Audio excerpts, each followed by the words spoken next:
Hi everyone, today we will be having Sara Renwick come on and share her experience about the basics of traveling, having a dog while traveling, and how you can have a sense of normalcy and be healthy. Sara will tell you more about herself in a moment, but she is an ER nurse for the past 8 years and has been traveling for the past two. So I'm going to drop off. Thank you, Sara, so much for joining us. We love all of the information our travelers give us, so I'm going to drop off here so you can get started. Thanks, Rachel. Hi, guys. So my name's Sarah. Like she said, I've been a nurse for 8 years.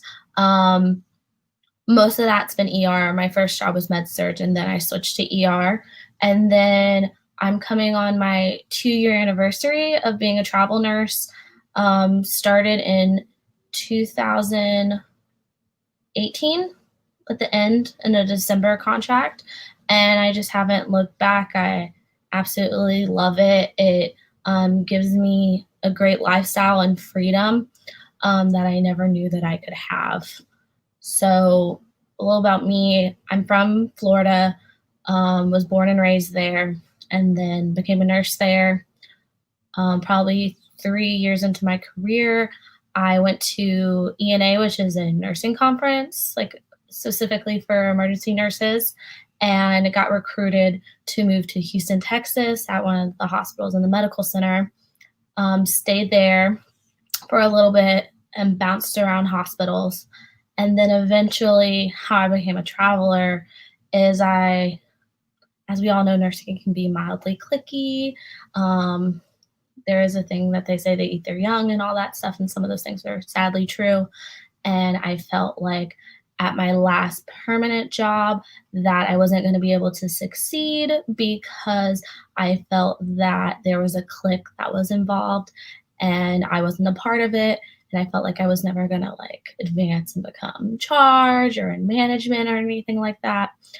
So I started looking into traveling because the number one thing I say I love about traveling is you don't work there. I always say, I don't work here. I'm not involved with the politics. I'm not involved with any of the bickering or anything that's involved in it. I'm literally there to just work. And so that's what appealed to me about traveling. So I took a dive into it. I actually took a local contract in Houston at an old hospital I worked at, which made me a lot more comfortable jumping into traveling because I knew the hospital system. I knew everything there. So it was super easy for me to do it. It didn't even feel like a travel contract just because I knew everyone there, and so super easy. So then after that, I went to New Orleans. So this is spring 2019. Took an 8-week contract in New Orleans. Ended up meeting my best friend, Victoria, there. We met through the Gypsy Nurse Facebook group. A lot of times people will ask, hey, who's going here or doing that? And that's how we found each other. And we've been best friends ever since. So y'all should really check out that forum if you're looking for friends in the area.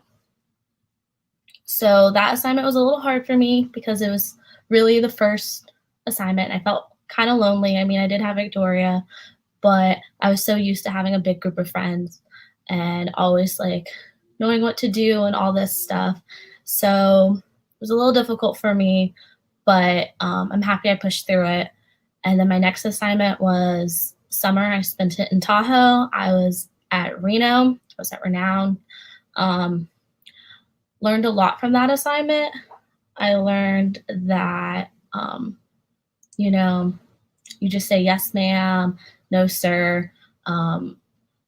I didn't really get along with a lot of the people there, which was fine.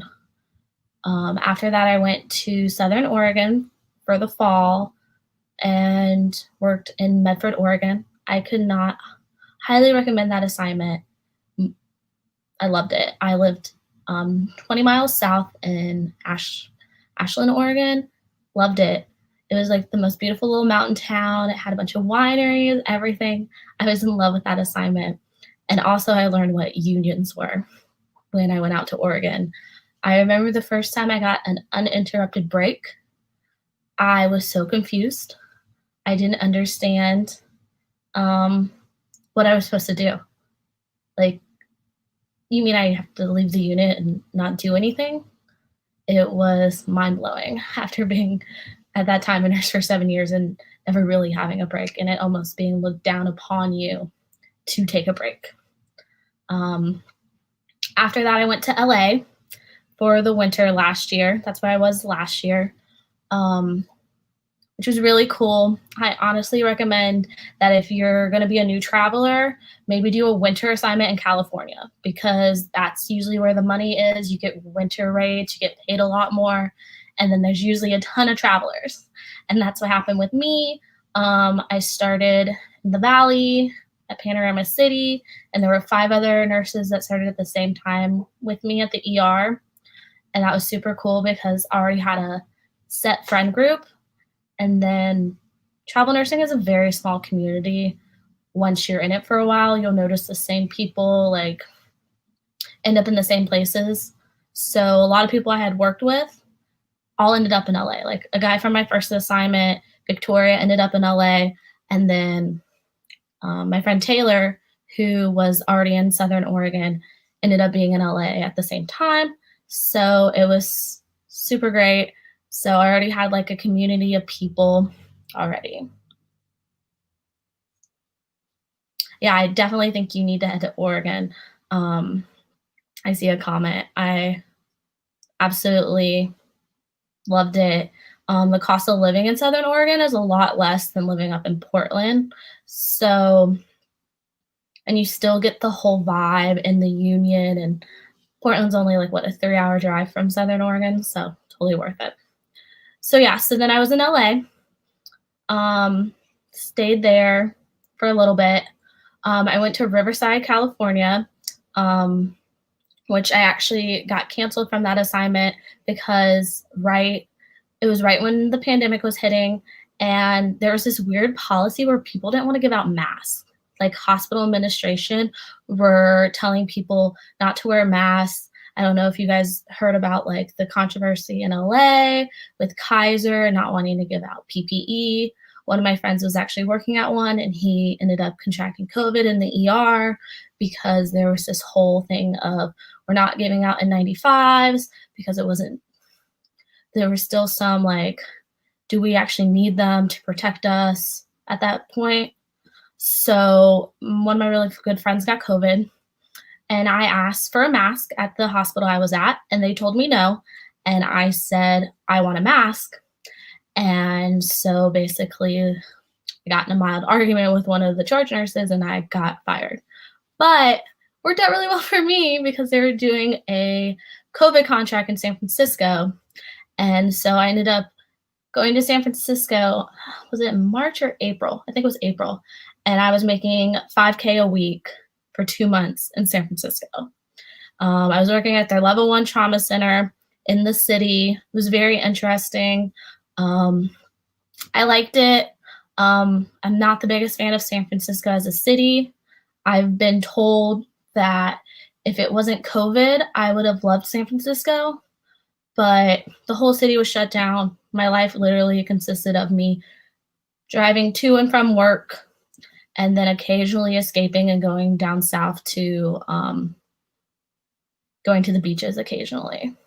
I ended up staying there until September, and I didn't get the same rate like the COVID rate. I got basically the basic rate that you get in California.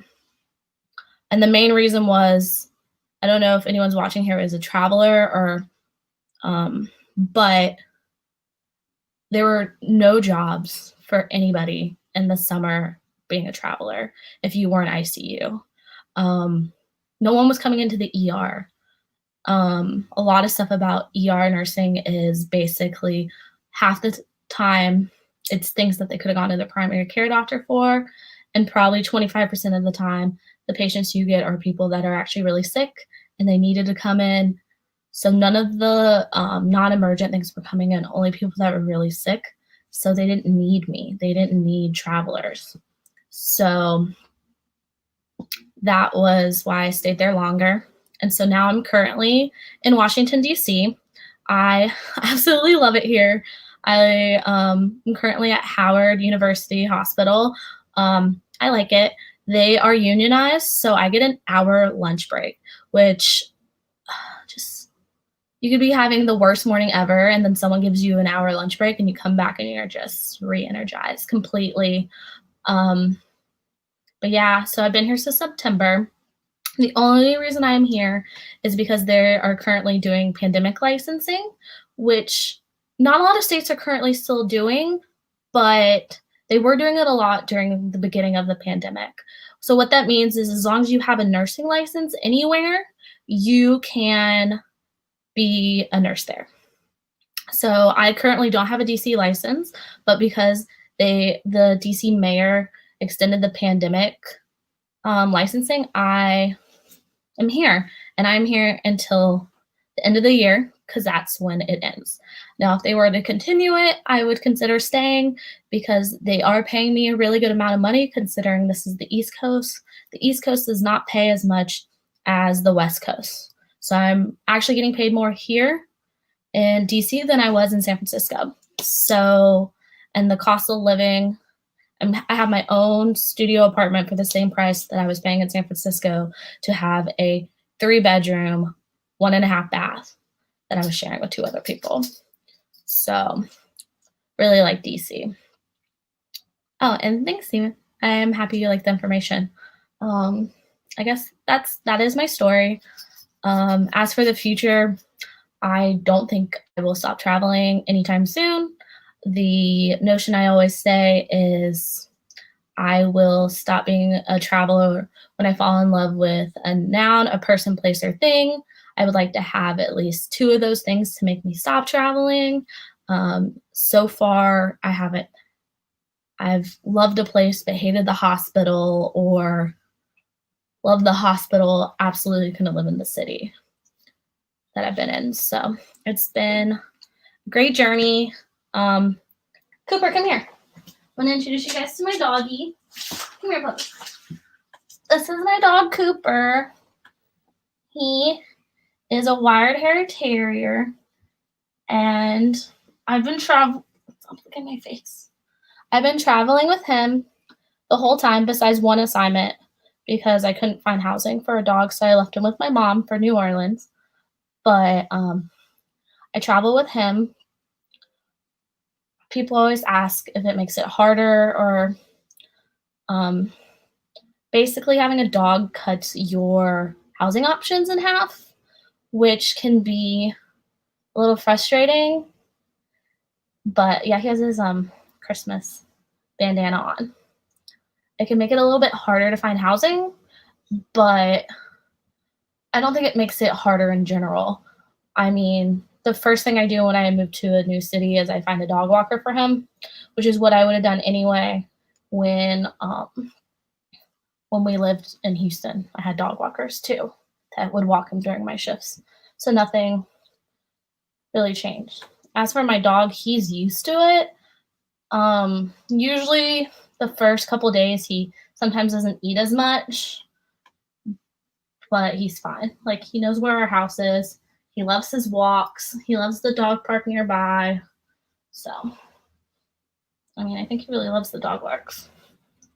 So that's a good question. How I find reliable dog walkers is I use Rover a lot. Wag's good, but the thing I don't like about Wag is it's a random dog walker each time when you request a dog walker. With Rover, it's basically like a job listing that you can meet them. So I've met my dog walker. Real great guy. He only charges me $20 for a 45-minute walk for him 3 days a week. So I use that platform, and I find it very easy to use that platform. But if you're in a pinch and you need a dog walker because, you're going to stay late or something, Wag is a good option for something like that. So Cooper has a vet from San Francisco, and Cooper doesn't really have any medical issues. So I usually don't find a vet in every city unless it's time for his yearly checkups, because he gets his flea guard and his heartworm stuff from his old vet. And as long as she's seen him within a year, she'll just do it on Pet Meds, which is or 1-800 Pet Meds, which is an online website. So we just use that. But I will say during the pandemic, it was very hard to find a vet. I ended up paying for a home visit in San Francisco $700 because nobody would see us unless it was really booked out. And I'm not in places that long to be able to do a appointment like that. Yeah, this is Cooper. Ready to go down, buds? You ready? Okay, you can go down. So another thing I was going to talk about is during COVID, I actually lost about 30 pounds. I decided instead of just eating and stuff, I started working out at home. San Francisco, everything was still closed, so I wasn't able to go to gyms or anything, but I started doing keto. Oh, that's a good tip. I would have never start a Tractor Supply place would be somewhere to get all that stuff. That's a great tip. I'm sure those are usually in every city. It's a great tip. Someone wrote. Oh yeah, so I lost about 35 pounds doing keto and just exercising. DC is really easy to have a healthy lifestyle because DC is pretty flat, so I bike to work. Gyms are open, fitness classes are open, so all you have to do is wear a mask, which everyone should be wearing a mask anyway. So I found that really easy. What a lot of travelers do to stay fit and healthy is they join gyms like Planet Fitness. I know some, or Planet Fitness is almost everywhere, so that's a good one to do. 24-Hour Fitness is in the South, like Texas, and they do have some in California, I believe. So those are easy ones. So are LA Fitness. And those gyms let you do monthlies. It's a little bit more of a premium, and I believe they have a decent cancellation policy. I personally think going to fitness gyms are the best, besides Planet Fitness, are the best options for travelers because you just pay by month. There's no cancellation fee. So I find that that's the easiest thing to do as a traveler is to do like a CrossFit gym or like an Orange Theory or something like that. And Orange Theories are everywhere. So those are really easy if you like those kind of things. Yeah, what else was I going to talk about? Does anyone have any questions or anything? Oh, I was going to tell y'all. So, like, some of the first things I do when I get an assignment is I figure out, is there parking? Never thought this would be an issue until I started traveling in California. Not every place you live has guaranteed parking. My LA place didn't, but there was ample street parking, and I just had to remember to move my car because they're street cleaning all the time, and it's very annoying. Same with San Francisco. In DC, I pay $315 to park my car in a parking garage. Other things I look for, like once I have my assignment, is where's the nearest grocery store, just because I like to know all that. For here, it's Trader Joe's. Oh, great question about housing. So when I find housing, I definitely do the Facebook groups, the Gypsy Nurse, the Furnish Finders one. I also look on Furnish Finders. Almost all of my housing, besides the housing I'm currently in DC, was on Furnish Finders. The housing currently I'm in was on Airbnb, and the housing in Louisiana was Airbnb as well. A girl I follow on Instagram that is also a traveler, she says she actually finds really good luck with Craigslist, and I asked her how she felt about that, and she said, well, I always do, when it's a good thing you should do with anyone, you should always do a FaceTime call or a video call and check the place out before you do it. I never give a full deposit. I'll give a half until I see the place, and then I'll give them the other portion of it. But Airbnb is really good. And then a lot of times, if you try to extend, you can just go through them. And that's a lot of times what I do. So the question is, have you had any issues finding housing and landlords being nervous about exposures to COVID? I've only lived in 3 places since COVID started. When I lived in San Francisco, I had asked him if he was worried about it. The rule was I had to change. I had to change before I came home, and then that was the only thing that he cared about. He didn't want me to bring my COVID clothes home, which seemed like a very reasonable request. He actually made a place for us to, because me and another nurse rented out the room, one of my friends, and she's a great girl. Um, he gave us a key to the garage, and he had a dresser there, and we would change there if we wanted to, or I just changed at work. It was easier. Yeah, I think the FaceTime is a great idea. I've only just started doing that because someone else suggested it to me, and I don't know why I never thought of it. It's a great idea because I have heard of travelers getting scammed on Craigslist and stuff, and they have to actually show you a place. And she says even when they use, yeah, I really like Furnish Finders. I've never had an issue with them at all. Um, I like them a lot. The only issue with Airbnb that I have is there's just so many extra fees. And a lot of times I feel like people on Furnish Finders are in Airbnb too. And I don't know, I just feel like it's a little bit more personal with Furnish Finder. And then it's easier to, like, if you decide to extend your contract, to work with them since they know you. But Furnish Finder is just like a platform to find it. They don't do any of the leases or anything. I highly suggest that if you're concerned about issues with your landlords being worried about COVID and stuff, that you ask for a lease so that they just can't kick you out. And then make sure there's no clauses in it where they could actually kick you out. I haven't actually heard of anyone getting kicked out. I have, like, on the messaging boards, but I haven't really heard anything, like any of my friends or anything. Oh, and then another thing I do when I first get to an assignment is I find out where the hospital is and how I'll get there. Because some places charge for parking. Is it walkable? Is it safe to walk? One of my friends that's in Baltimore, her hospital's 4 minutes driving and like a 15-minute walk. But there's a sketch neighborhood between where she lives and the hospital is, so she chooses to drive instead. So those are kind of things you want to think about as well when you start traveling and stuff.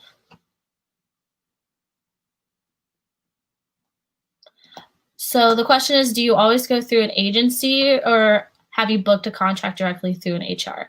I have actually never heard of anyone booking directly through HR. I've always used agencies. I've worked with a couple. I think that everyone should have a couple of recruiters at different companies because it's great to have a good relationship with one, but if you really have your heart set on a certain location, not every company is going to have that same location. I know there's this thing called Trusted, which kind of cuts out the agency. You don't really have a recruiter. You have to do everything yourself. I think Nomad's like that too, but I haven't used them. I'm actively on Trusted site, but I haven't used them at all. Just because usually my recruiter comes in with it. So my favorite city so far traveling, I love DC. I absolutely love DC. But I also really loved DC before I moved here.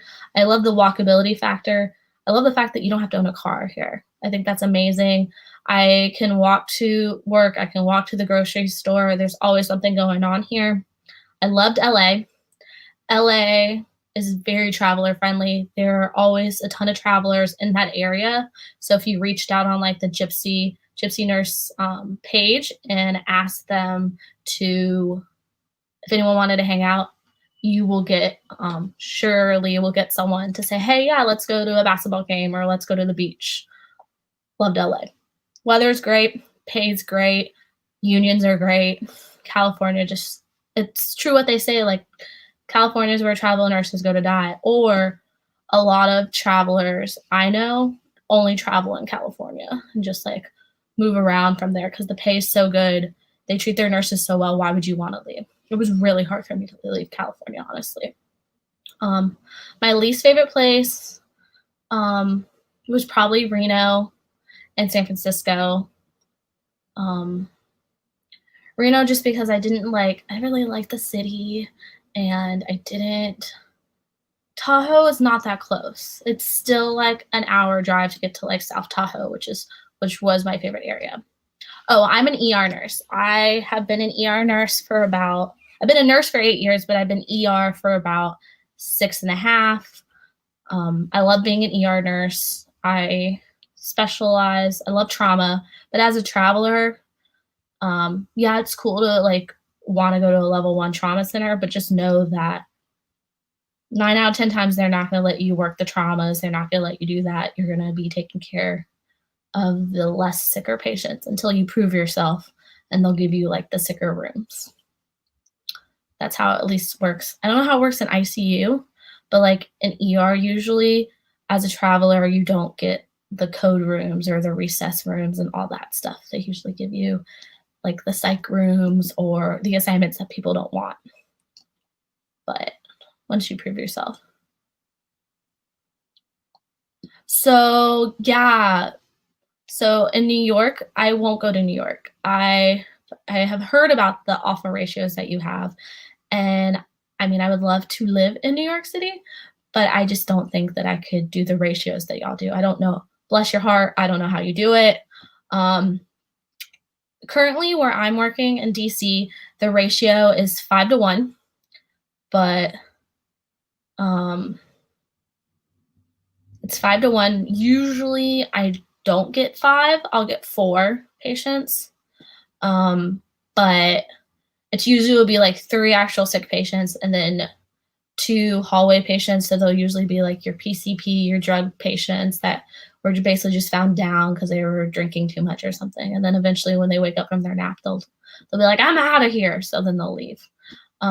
California and San Francisco, it was usually always 4. If you had a COVID patient, because how it worked in San Francisco is they had like a high acuity level, they had their like peds and their, like their fast track patients. And then you would have your COVID side where you would have to gown up. The rule was if you had a positive COVID patient, you were only allowed to have 3. And it was just because of your donning and your doffing and everything. It just didn't seem like they made it better ratios.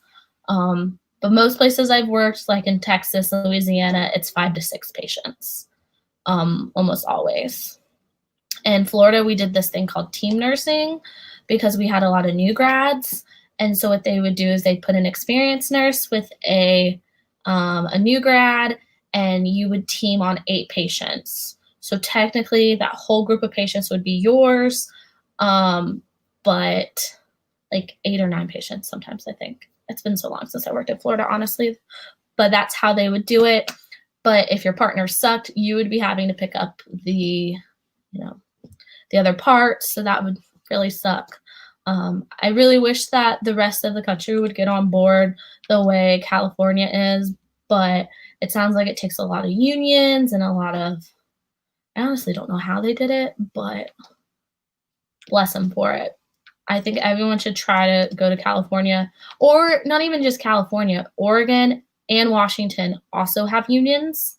So you can, if for some reason you hate California, you hate beautiful weather, I don't know, and you want to go somewhere else, Oregon has unions and so does Washington, just basically the whole West Coast. So you can experience what it's like to have an uninterrupted break and experience what it's like to have safe patient ratios where you can actually take care of your patients. Now, I can't speak to med surge or ICU. I think ICU across the board is like 2-1. I think I've never worked ICU. But yeah, and the California licensing process does take a while, but I applied for it on my first assignment and I got it by my 3rd assignment. So it wasn't like I was missing out on anything. So I liked it. I wouldn't mind trying New Mexico. Ohio, I know, is not a compact state. And I know they've been paying well from what I've been seeing, but I really don't want to apply for another license. But I've heard New Mexico is pretty. That's so crazy. I thinking that someone just wrote that New York has unions too. The pay is good, but the ED is always good with the 8-to-1 minimum ratios. So maybe they had different values of what they thought was more important with the unions. I know that in California, it is like state mandated. It's like by law they have to do that. I mean, by law they should be giving us breaks anyway, right? So housing depends on where you're at. Someone just asked, does housing take all your money? Depends on where you're at. The good rule of thumb, which is a rule of thumb that anyone should have with their life anyway, is 1 week of pay shouldn't be more than what your housing is, depending on where your contract is. So currently here in DC, I'm paying $1,800 for a studio basement apartment in like a row house or a brownstone, as you'd call it in New York. But my weekly pay after taxes is a little under $3. So I'm making a good balance here. In San Francisco, now remember, the only reason I'm getting paid that much is because they're doing pandemic licensing right now. In San Francisco, it's not worth it, the housing versus like your pay. Yeah, you'll be making usually like over $2 a week, but if you want to live like in a nicer area or actually in the city, you're going to be paying $1,800 to $2,000 for your apartment. And to me, I was never going to go to San Francisco because it didn't seem financially worth it to me. I was like, I can just go visit. Someone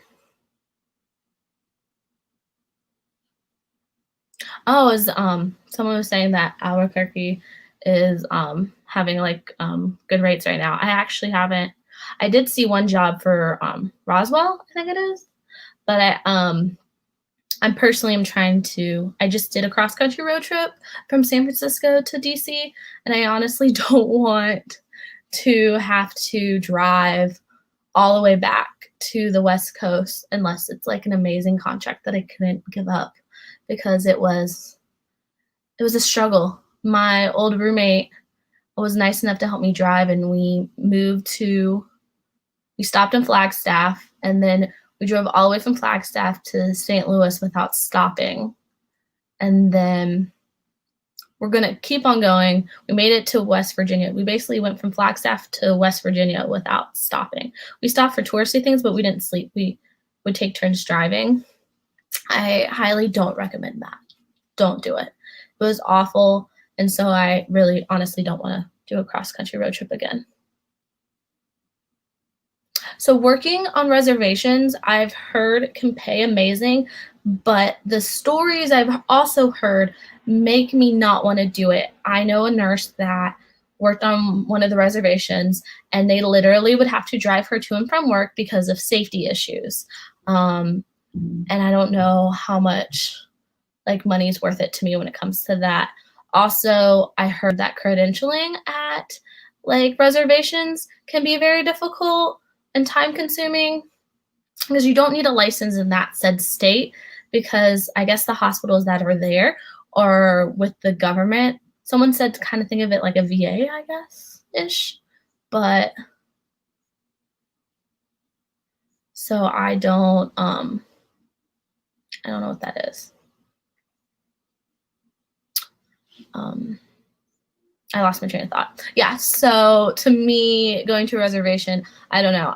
It's always appealed to me, but I've never done it because of just like the safety concerns I've heard, and also the credentialing I heard takes forever. But maybe one day I'll do it. I don't know. Have any of y'all done it? You're saying it's beautiful, but yeah. Trying to think, is there anything else I want to talk about with y'all? Anyone else have any other questions?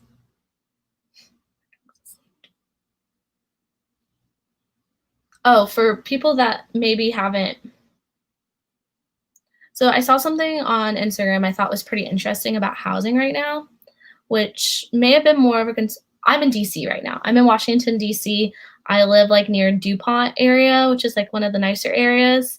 I personally love DC. I would highly recommend it.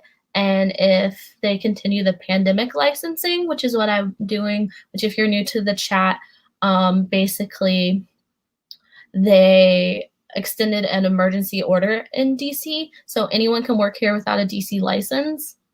And then also, I guess they're getting federal money to help facilitate all these nurses coming in. So I'm getting paid really well to be here. So I don't see any reason leaving. I like the hospital I'm at. I don't know if I'd work there forever. Definitely wouldn't be like my forever hospital, but I get along with the staff and I just absolutely love DC. So I don't understand why I would leave.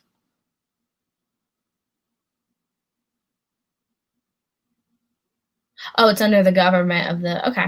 They said they are managed by the government under the Indian Health Services. I knew it was some sort of government agency. I just know that I knew cousins that used to travel together, and they said they had been trying to get on a reservation for a while, and they said they were having a lot of issues with getting credentialed. But that was only 2 people, so that's was very interesting to hear from them what they thought. But yeah, oh yeah. So another thing with traveling, I'm single, and I always tell people, some people are like, well, if I travel, I won't meet anyone. I mean, I'm still single and I've been doing this for 2 years, but a lot of times, like, people ask me that when I do like Q&As on my Instagram and stuff.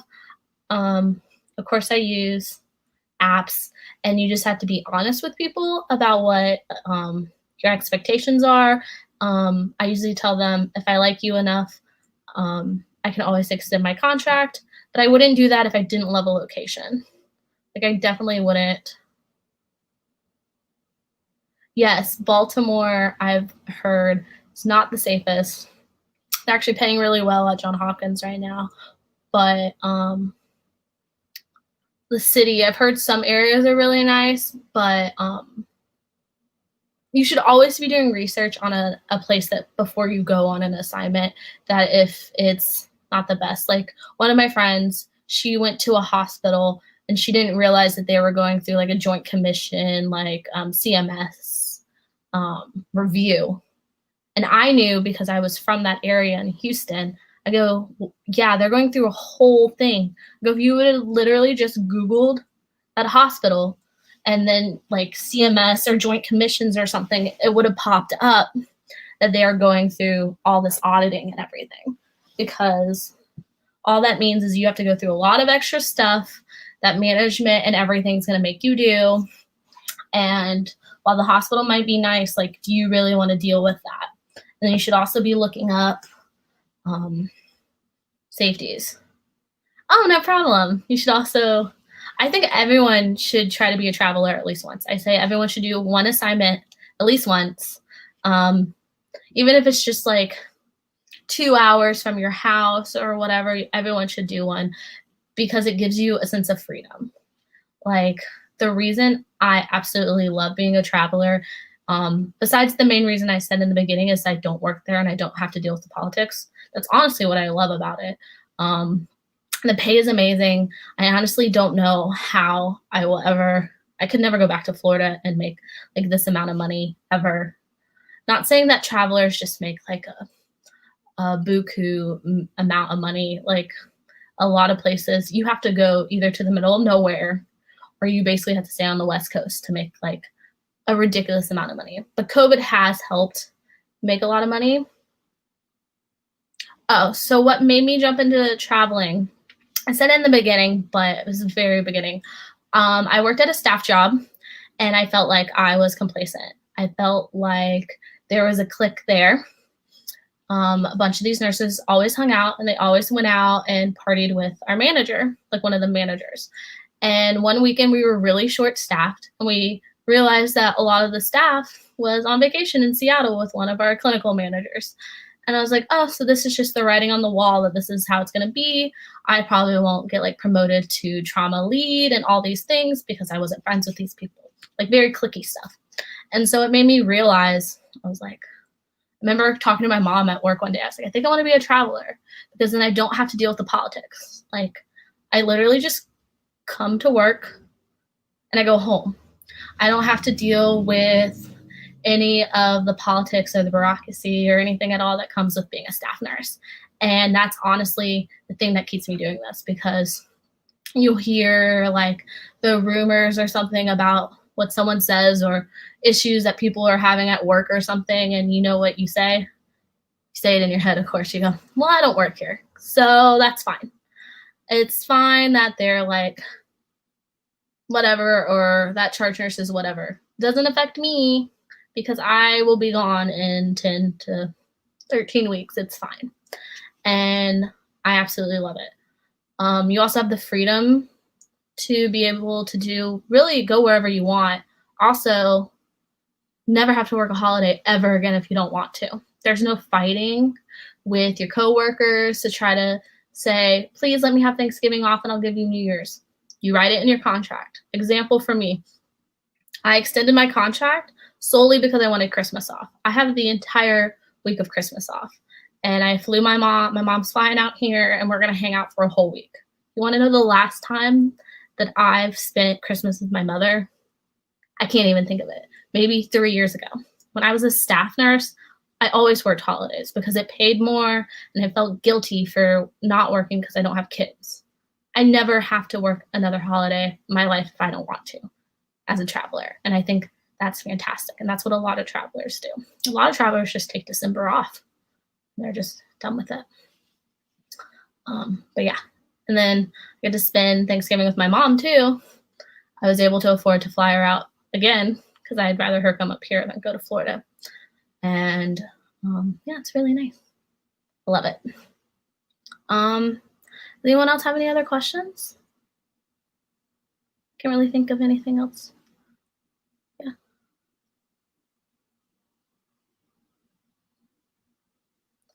Well, I thank you guys for asking all these questions. I think Rachel's going to come back on. And if you guys have any other questions, just reach out to me on Instagram or Facebook.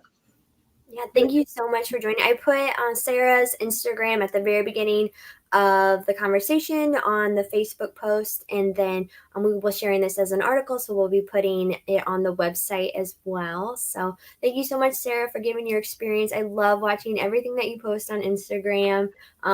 Seeing you and your dog out there traveling, I know it's probably hard, traveling with him, but the perks are probably way more relaxing, more fun. So it gives me a sense of normalcy that you don't get when traveling. So it's really, I don't know how everyone doesn't have a dog.